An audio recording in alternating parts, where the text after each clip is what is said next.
আজ মেয়ের জন্মদিন। তো এই ফেসবুক প্ল্যাটফর্মে যেদিন থেকে কাজ শুরু করেছি সবটাই তোমাদের সঙ্গে শেয়ার করি। আর ভালোও লাগে তোমাদের সুন্দর সুন্দর কমেন্টগুলো পেতে, খুব ভালো লাগে। জানো তো, তোমাদের প্রত্যেকটা কমেন্ট আমি কিন্তু মন দিয়ে পড়ি। আর যে কমেন্টগুলো ভালো লাগে, সব কমেন্ট তো তুলে ধরতে পারি না। সবাই আমাকে মন থেকে কমেন্ট করো, আমি বুঝতে পারি। সবার কমেন্টটা হয়তো তুলে ধরতে পারি না, চেষ্টা করি তবুও স্টোরিতে তোমাদের কমেন্টগুলো তুলে ধরতে। তো এখন আমরা যাচ্ছি পুজো দিতে। হয়তো ভাববে যে আমি একা কেন, মেয়ে কোথায়, যার জন্মদিন সে কোথায়। আসলে আজকের থেকে মেয়ের এক্সাম শুরু হয়ে গেছে।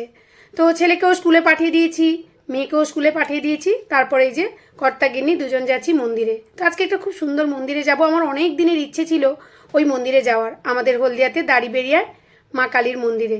মন্দিরটা দেখলে তোমাদেরও খুব ভালো লাগবে। কখনো হলদিয়া এলে অবশ্যই এই মন্দিরে এসো, ভীষণই ভালো লাগবে। মায়ের মূর্তিটা দেখলে চেয়ে থাকতে ইচ্ছে করবে। তো এই যে দেখো, কথা বলতে বলতে চলেই এলাম মন্দিরে। মন্দিরের পরিবেশটা ভীষণই সুন্দর। আর মন্দিরটা এত সুন্দর, দূর থেকে দেখো, কাছে গেলে তো ভীষণই সুন্দর। মন্দিরে এসেই প্রথমেই আমরা চলে গেলাম মায়ের জন্য মিষ্টি ভোগ কেনার জন্য। তো এই যে দেখো, এখানে এসে দেখলাম যে 100 টাকা, 50 টাকা, 150 টাকা, 200 টাকার ডালি সাজানো আছে।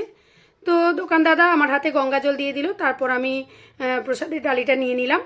তো নিয়েই আমি মায়ের কাছে যাব, কেননা মন্দিরে আসা মানে পুজো দেওয়ার জন্যই এসেছি। তো এই যে দেখো, এখানে একটা সিস্টেম, তোমাকে আলাদা জায়গায় কোথাও পা ধুতে যেতে হবে না। এখানে ড্রেনের মতো জল সিস্টেম করা আছে। এখানে জলটা সারাক্ষণ ফ্লো হতে আছে। তো ওইখানে পা ডুবিয়ে চলে এলাম। এই যে দেখো মায়ের মূর্তি, কি সুন্দর তাই না? দেখো, মায়ের মুখের দিকে তাকালে চেয়ে থাকতে ইচ্ছে করবে। তো মেয়ের নামে এখানে পুজো দিলাম। আজ মেয়ের জন্মদিন, তো মন্দিরে গিয়েছিলাম, পুজো দিয়ে এখন বাড়ি ফিরছি।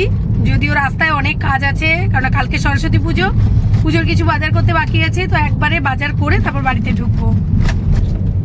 দুজন মিষ্টি প্রসাদ খেয়ে নিচ্ছি। আমি তো সকাল থেকে খাইনি কিছু, খেতে পারছে, মিষ্টি খেয়ে যাচ্ছি। তা প্যাড়া খেতে খুব ভালোবাসে, প্যাড়াগুলো খুব টেস্টি। কোথাও একটা দাঁড়িয়ে খেয়ে নিতে পারতাম, কিন্তু হাতে এত সময় কম ছিল যে এই কম সময়ের মধ্যে অনেকগুলো কাজ সারতে হবে। তারপর ছেলেকে আবার স্কুল থেকে নিতে হবে, স্কুল তো টাইমের মধ্যে ছুটি হয়, তো ওকে নিতে হবে। তারপরে যে দেখো, ঠাকুর কিনে নিলাম। কি সুন্দর প্রতিমা, প্রত্যেকটা প্রতিমাই খুব সুন্দর। আর দাম জানো, মাত্র 300 টাকা। তো সাদাটা প্রথমে পছন্দ হয়েছিল, তারপর ভাবলাম ছেলে তো কালারিং পছন্দ করে, ছোট্ট বাচ্চা, তো ওই জন্য দেখো ইয়েলো কালারের ড্রেস পরা এই প্রতিমাটাকেই নিলাম। আর এত ভারী ছিল, আমি তো নিতে পারছিলাম না। তারপর ও নিয়ে গিয়ে গাড়িতে রাখলো, আমি কয়েকটা কেনাকাটা করে তারপরে গাড়ির মধ্যে ঢুকলাম। বাইরে কি রোদ, প্রচণ্ড গরম। সেই গরমের মধ্যে যে ঠাকুর কিনলাম, আর এখানে ফুল ফল সব কিনে নিলাম। আর বাকি শুধু মাটির হাঁড়িটা কিনতে বাকি আছে, ব্যাস দিলে কাজ শেষ। এখন আমি একজনের কাছে যাচ্ছি। কার কাছে বলো তো? ভিডিওটা কিন্তু স্কিপ করো না, দেখতে থাকো। তোমরাও কিন্তু চেনো। আর আমার খুব প্রিয় একজন মিষ্টি বোন।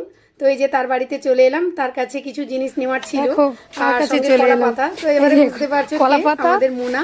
তো মোনার কাছে এই যে ব্যাগের মধ্যে মোনা অনেক কিছু ভরে দিয়েছে। কি কি ভরেছে আমি জানি না, পরে তোমাদের সেটা ভিডিও করে দেখাবো। তো কলাপাতাটা ওর থেকে নিলাম। তারপরে চলে এলাম মেয়ের জন্য কেক নিতে। আমি যে প্রত্যেকবারে যেখান থেকে কেক নিই, একজন দিদির কাছ থেকে বানানো কেক, তো এবারে বলার মতো সময়ও নেই। আসলে মেয়ের জন্মদিনটা করবো নাই ভেবেছিলাম, কিন্তু বাচ্চাদের মুখের দিকে চেয়ে তো আর আমরা কোনো কিছুই বাদ রাখতে পারি না। আর ওরা মনে কষ্ট পাবে, তো তাই বেশি কিছুই করছিলাম না। ওর জন্য কয়েকটা বন্ধুকেই ডেকেছিলাম। তো ছোট্ট একটা কেক নিলাম। কেকটা ওর বাবাই পছন্দ করলো। তো সবসময় যে আমার পছন্দের সব কিছু নেবো তা তো ভালো লাগে না। তো তারপরে যে দেখো, ছেলেকেও স্কুল থেকে নিয়ে নিলাম। মানে একসঙ্গে এত কাজ নিয়ে আমরা বেরোই তো যে কোনো জায়গায়, তো মানে মাথা খারাপ হয়ে যায়। তো ছেলেকে নেওয়ার পরে ছেলে তো ঠাকুর দেখে ভীষণই খুশি। তারপর এই যে দেখো, ছেলের আনন্দ দেখো, বাড়িতে ঠাকুর আসছে দেখে ও তো মজাই মজা। বাচ্চাদের তো এটাই আনন্দ। তো ওই জন্য আমার দীর্ঘদিনের ইচ্ছে ছিল যে বাড়িতে ঠাকুর মশাইকে ডেকে সরস্বতী পুজো করব। আমি এতদিন নিজের হাতে করে এসেছি, সেই স্কুল লাইফ থেকে। তো এতদিনে আমার মনের ইচ্ছেটা পূরণ হচ্ছে, আমি ভীষণই খুশি। সকাল থেকে আমি তো খুব ব্যস্ত, বাড়ির পুজো করেছি, আর কিছু রান্না বান্নার ব্যবস্থা করে দিয়ে গেছিলাম। আমি কিছু রান্না করিনি, দিদি সব কিছু করেছে। তো বলে দিয়েছিলাম কি কি হবে। আমি মন্দির থেকেই ফিরলাম, ঠাকুর কিনেছি, ঠাকুরের বাজার করেছি, মানে কালকে যেটা পুজো হবে। প্রচণ্ড খিদে পেয়েছে, সকাল থেকে এখনো কিছু খাওয়া হয়নি। এসে যখন দেখি দিদি অনেক কিছু রান্না করেছে।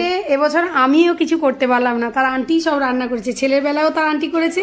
এই যে মেয়ের পছন্দের বিট ভাজা, এটা কুমড়ো ফুলের ভাজা, আলু ভাজা, বেগুন ভাজা, এটা হচ্ছে বড়ি ভাজা, আর এটা কি গো দিদি? বিনসের ভাজা। আর এখানে আছে সোয়াবিন, ফুলকপি, পনির আনতে সকালবেলা ভুলে গেছি, রাতে হবে।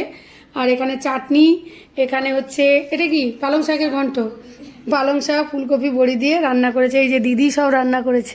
তারপরে এই ভিডিওটি কেমন লাগলো অবশ্যই কমেন্ট করে জানিও। আর জানো তো আজকে মেয়ের জন্মদিন, মেয়ের জন্মদিনের সমস্ত রান্নাবান্না আমিই করব, যদিও বেশি কিছু করব না, কেননা আজকে থেকে ওর এক্সাম শুরু হয়ে গেল। আর ওর কয়েকটা ক্লোজ ফ্রেন্ডকে আমি ডেকেছি, একা একা কেক কাটতে তো ভালো লাগে না, তো ওরা আসবে, ওদের জন্য কিছু অ্যারেঞ্জ করতে হয়েছে। তো তাই আমি আজকে একটু ব্যস্তও আছি, সবাই পাশে থেকো, সবার সঙ্গে সব কিছুই শেয়ার করব। দেখা হচ্ছে নেক্সট ভিডিওতে, সবাই ভালো থেকো, টাটা।